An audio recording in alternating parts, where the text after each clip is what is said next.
Dear class 9th student, उम्मीद है आप खैरियत से होंगे। क्लास 9th पीटीपी की जो न्यू बुक है उसके फिज़िक्स के काफ़ी सारा काम हम कर चुके हैं। आप जानते हैं आपके स्मार्ट सिलेबस आ चुका है, तो स्मार्ट सिलेबस के हवाले से बच्चों के ख़ास तौर पे जो उर्दू मीडियम वाले हैं वो बच्चे बहुत सारे कमेंट्स कर रहे थे कि सर उर्दू मीडियम के शॉर्ट लॉन्ग और न्यूमेरिकल क्वेश्चन करवा दें। तो अब मैंने एक वीडियोज़ का एक नया सिलसिला शुरू किया जिसमें मैंने उर्दू मीडियम के बच्चों को भी फोकस किया ताकि उनको जो शॉर्ट क्वेश्चन है स्मार्ट सिलेबस के हवाले से तो उनको बताया जा सके। तो आज की वीडियो में हम चैप्टर नंबर 2 काइनेमेटिक्स को डिस्कस करेंगे। पूरे चैप्टर का जो स्मार्ट सिलेबस का कोर्स है इस वीडियो में डिस्कस किया जाएगा। तो यूनिट नंबर 2 काइनेमेटिक्स, ठीक है, मुख्तसर सवालात यानी शॉर्ट क्वेश्चन आंसर को जो है वो अभी हम देखेंगे। तो शॉर्ट आंसर क्वेश्चन छोटे छोटे क्वेश्चन है, आपने देखा होगा शॉर्ट आंसर क्वेश्चन आपके तकरीबन ऑलमोस्ट 18 शॉर्ट आंसर क्वेश्चन आपने करने होते हैं। तो शॉर्ट आंसर क्वेश्चन याद करना बहुत ज़्यादा ज़रूरी है।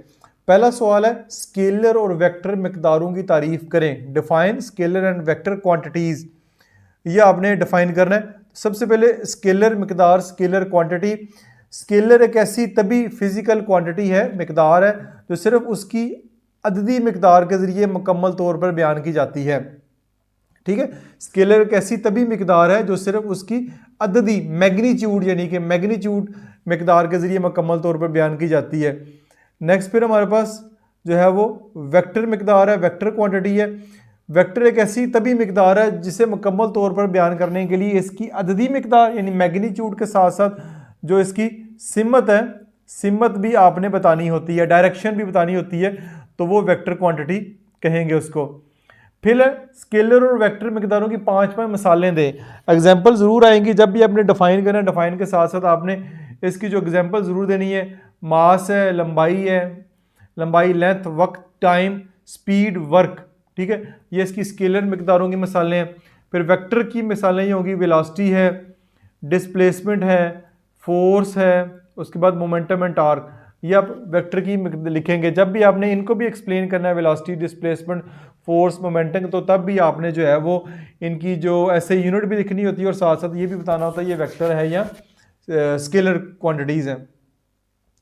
नेक्स्ट है फिर वेक्टर की जमा, वेक्टर को जमा करने का जो head to tail rule method है वो बयान करें। यानी कि वो सवाल आ सकता है कि 2 वेक्टर को जमा या 2 से ज़्यादा वेक्टर को जमा कैसे करते हैं। तो इस सवाल का जवाब जो है इस 2 या 2 से ज़्यादा वेक्टर को जमा करने के लिए इनकी नुमाइंदा लाइनें यानी जो भी वेक्टर की लाइन होती है इस तरह खींचते हैं कि एक वेक्टर का हेड यानी एक वेक्टर का हेड दूसरे वेक्टर की टेल यानी एक का हेड और दूसरे की जो टेल है उससे वो ज्वाइन होता है के साथ जुड़े होते हैं। इनका हासिल वेक्टर यानी जो इनका हासिल करता वेक्टर है वो एक ऐसा वेक्टर होगा जो कि पहले वेक्टर की टेल से यानी पहले वेक्टर की टेल से शुरू होकर आखिरी वेक्टर के हेड तक जाएगा। यानी कि जो एक वेक्टर हमें रिक्वायर्ड होगा या मिलेगा वो पहले वेक्टर के हेड से लेके आखिरी वेक्टर की टेल से जाके अटैच होगा। इस तरीके को हेड टू टेल रूल कहते हैं। ठीक है, ये हेड टू टेल रूल का मेथड है।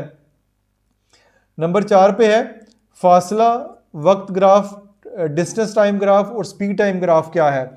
फासला वक्त ग्राफ जो है, फासला और वक्त के माबेन ग्राफ हरकत करने वाले जिस्म का तय करदा फासला एस और सर्फशुदा वक्त टाइम में तल्लक ज़ाहिर करता है।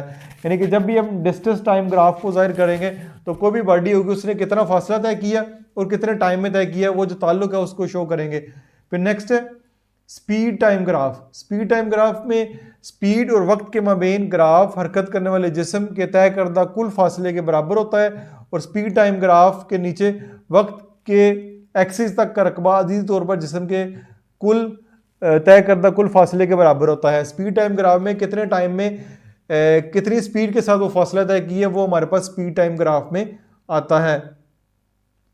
नेक्स्ट है ज़मीन पर करीब से गिरने वाले तमाम अज्जा का यकसा एक्सेलरेशन एक ही होता है। क्या इसका ये मतलब है कि बारी जिस्म हल्के जिस्म की निस्बत ज़्यादा तेज़ी से गिरता है। ठीक है, अब आपने देखा होगा कि ज़मीन से जब भी ऊपर कुछ चीज़ फेंकते हैं, चाहे ऊपर से कुछ चीज़ नीचे फेंक, एक हल्की है तो एक चीज़ भारी है, तो बताना है कि कौन सा जिस्म जो तेज़ी से नीचे आता है। तो सवाल है कि ज़मीन पर गिरने से ज़मीन पर करीब से गिरने वाले तमाम अजसाम का यकसा एक्सेलरेशन एक ही होता है, यानी उनका एक्सेलरेशन एक ही होता है। क्या इसका ये मतलब है कि भारी जिस्म हल्के जिस्म की निस्बत ज़्यादा तेज़ी से गिरते हैं। इसका जवाब जो है इन शॉर्ट अगर आएगा तो वो आएगा जी नहीं। ठीक है, जी नहीं। ज़मीन की ग्रेविटेशनल एक्सेलरेशन की वजह से भारी जिस्म हल्के जिस्म से ज़्यादा तेज़ी से नहीं गिरता। सतह ज़मीन के करीब तमाम अजसाम एक ही ग्रेविटेशन एक्सेलरेशन का तजर्बा करते हैं, और अगर हवा की रेजिस्टेंस को नज़रअंदाज कर दिया जाए तो एक ही ऊंचाई से गिरने वाले तमाम अजसाम बैक वक्त ज़मीन से टकराएंगे। यानी करीब से कुछ चीज़ फेंकेंगे तो चाहे वो हल्का जिस्म है चाहे वो भारी जिस्म है, वो एक ही वक्त पे ज़मीन से आके गिरेंगे। क्वेश्चन नंबर 6 है, वेक्टर मिकदारें बाज़ औक़ात स्केलर अंदाज में लिख दी जाती हैं, यानी कि जली हरूफ में नहीं, फिर इनकी सम्मत कैसे ज़ाहिर करते हैं। जब वेक्टर मिकदारें स्केलर अंदाज में लिखी जाती हैं तो इनकी सम्मत को मुस्बत या मनफी अलामत से ख़ास किस्म के ज़ावियों से या अल्फाज, अलामतों या हवाला जात की मदद से ज़ाहिर किया जाता है। नेक्स्ट क्वेश्चन है, एक जिस्म यकसा स्पीड से हरकत कर रहा है, क्या इस जिस्म की वेलोसिटी भी यकसा होगी, वजह बयान करें। इस सवाल का जवाब है क्वेश्चन नंबर 7 है, अगर एक जिस्म यकसा स्पीड के साथ हरकत कर रहा है, यानी यूनिफॉर्म स्पीड से हरकत कर रहा है, तो ज़रूरी नहीं कि वो जिस्म यकसा वेलोसिटी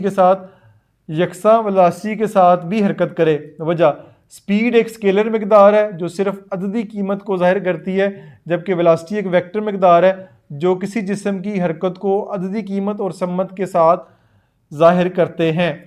दोबारा सुन ले, एक जिस्म यकसा स्पीड से हरकत कर रहा है, क्या इसकी वेलोसिटी भी यकसा होगी, वजह बयान करें। ठीक है, तो वजह वो यहाँ पे लिखी है। आगे है क्वेश्चन नंबर 8, क्या किसी जिस्म का एक्सेलरेशन होगा, क्या किसी जिस्म का एक्सेलरेशन जबकि वो हरकत कर रहा हो, यानी कोई भी जिस्म हरकत कर रहा है तो क्या इसका एक्सेलरेशन होगा। इस सवाल का जवाब है यकसा वेलोसिटी के साथ अगर हरकत कर रहा है, अगर जिस्म यकसा यानी एक जैसी यूनिफॉर्म वेलोसिटी के साथ हरकत कर रहा है तो जिस्म का एक्सेलरेशन 0 होगा, क्योंकि वेलोसिटी में तब्दीली की शरह को एक्सेलरेशन कहते हैं। यानी कि इसका एक्सेलरेशन 0 होगा, क्योंकि यकसा वेलोसिटी से हरकत कर रहा है, यूनिफॉर्म वेलोसिटी से कर रहा है, तो वेलोसिटी में कोई तब्दीली नहीं हो रही, तो एक्सेलरेशन भी 0 होगा। अगर यकसा यूनिफॉर्म स्पीड से कर रहा है, अगर जिस्म यकसा स्पीड के साथ हरकत कर रहा है तो जिस्म में एक्सेलरेशन हो सकता है अगर वो सर्कुलर ट्रैक पर हरकत करता है, क्योंकि सर्कुलर ट्रैक पर जिस्म की हरकत की समत हर लम्हा तब्दील होती है।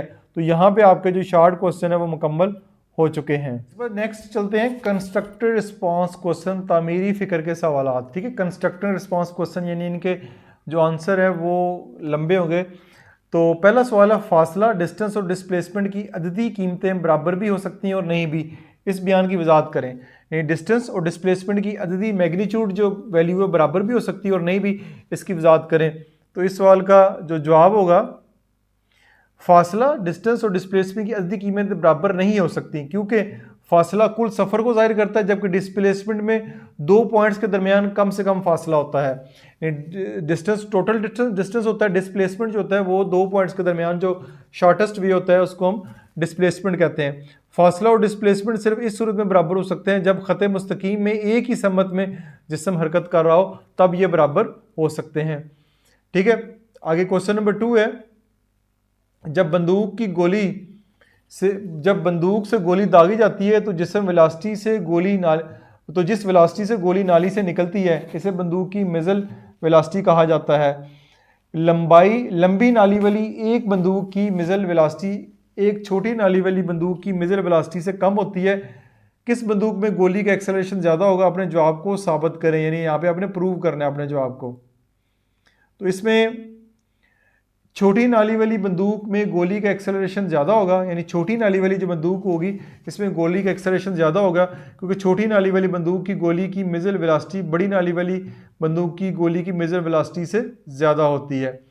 तीसरा सवाल है, एक मुकम्मल ट्रिप के लिए औसत वेलोसिटी निकाली गई है, इसकी कीमत मुस्बत निकली, क्या ये मुमकिन है कि पूरे ट्रिप के दौरान किसी भी लम्हे इसकी लम्हाती वेलोसिटी मनफी रही होगी, अपने जवाब की वजाहत करें। जी हाँ, ऐसा मुमकिन है कि पूरे ट्रिप के दौरान में किसी भी लम्हे जो लम्हाती वेलोसिटी है वो मनफी रही होगी। इसकी वजह क्या है, ये वजह लिखी हुई है, औसत वेलोसिटी कुल डिस्प्लेसमेंट पर मुनसर है, जबकि लम्हाती वेलोसिटी किसी एक लम्हे की वेलोसिटी को जाहिर करती है। अगर ट्रिप के दौरान जिस्म आर्जी तौर पर रिवर्स मुड़ता है तो इस लम्हे जिस्म की लम्हाती वेलोसिटी मनफी होगी, चाहे इसका डिस्प्लेसमेंट मुस्बत ही क्यों ना हो। नेक्स्ट है जी, एक ज़रा वेलोसिटी v के साथ अमूमन ऊपर की तरफ फेंका गया, कोई भी बॉडी ऊपर फेंकी गई, ये वक्त के दौरानिया t में ज़मीन पर वापस आ गया।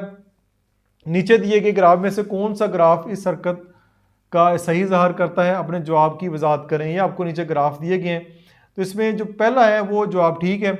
इस हरकत का सही इजहार करता है अलफ, यानी कि ये वाला है, ये वाला जिस पे येलो कलर में लगा रहा हूँ। इस हरकत का सही इजहार करता है ऊपर जाते हुए जिस्म की वेलोसिटी आहिस्ता आहिस्ता कम होते होते बुलंद तरीन सब मकाम पर सिफर हो जाती है, फिर वेलोसिटी मुखालिफ सम्मत में बढ़ना शुरू हो जाती है हत्ता कि ज़मीन तक पहुँच जाएगा।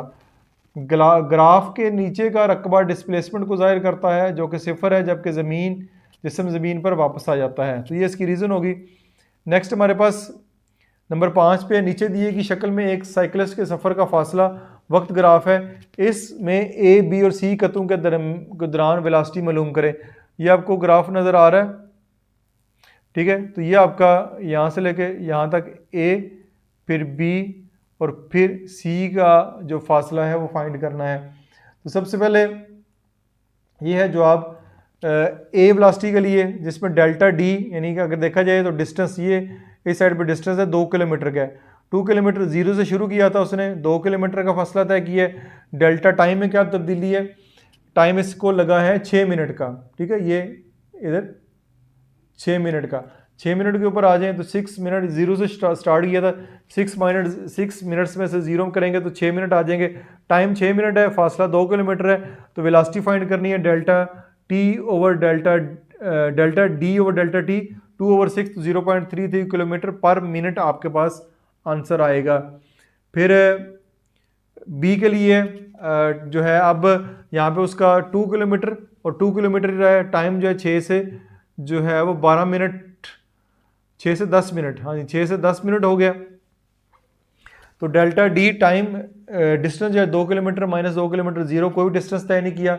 टाइम जो है 10 मिनट में से 6 मिनट 4 मिनट का टाइम है, तो delta D divide by delta T करेंगे तो 0/4, तो 0 किलोमीटर पर मिनट का आएगा, फासला तय किया। सी के लिए, तो सी के लिए 0 किलोमीटर से -2 किलोमीटर, क्योंकि अब ये नीचे की तरफ आ रहा है, ठीक है, नीचे की तरफ आ रहा है। उसके बाद डेल्टा डी टाइम 0 मिनट से 10 मिनट हो गए हैं, तो -2 मिनट, 2 किलोमीटर -2 किलोमीटर फासला कम हुआ है, 20 मिनट, ठीक है डिस्टेंस। तो ये -2/10 तो 0.5 किलोमीटर पर मिनट आएगा। आंसर माइनस में आएगा, तो माइनस में बता रहा है कि इसकी स्पीड जो है वो आहिस्ता आहिस्ता कम हो रही है। ये नीचे की तरफ ग्राफ आ रहा है, तो ये बता रहा है कि इसकी स्पीड जो है वो आहिस्ता आहिस्ता कम हो रही है। आगे चलते हैं नंबर 6 के ऊपर। क्या ये मुमकिन है अगर जिस्म की वेलोसिटी वक्त के किसी एक लम्हे के लिए सिफर हो लेकिन इसका एक्सेलरेशन सिफर ना हो? अगर हाँ तो किसी एक सूरत हाल की मिसाल दें।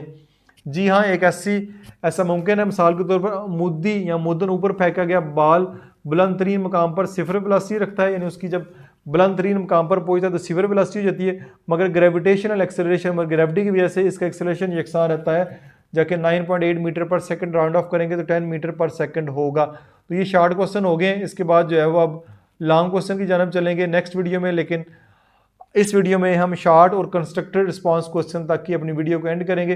वीडियो अगर अच्छी लगी है लाइक और शेयर करें और अपना कमेंट्स भी ज़रूर बताएं, ताकि मजीद आपके लिए इस तरह की अच्छी अच्छी वीडियो आती रहे। अपना बहुत सारा ख्याल रखिएगा। देसी मसूद मुबशर साइनिंग ऑफ।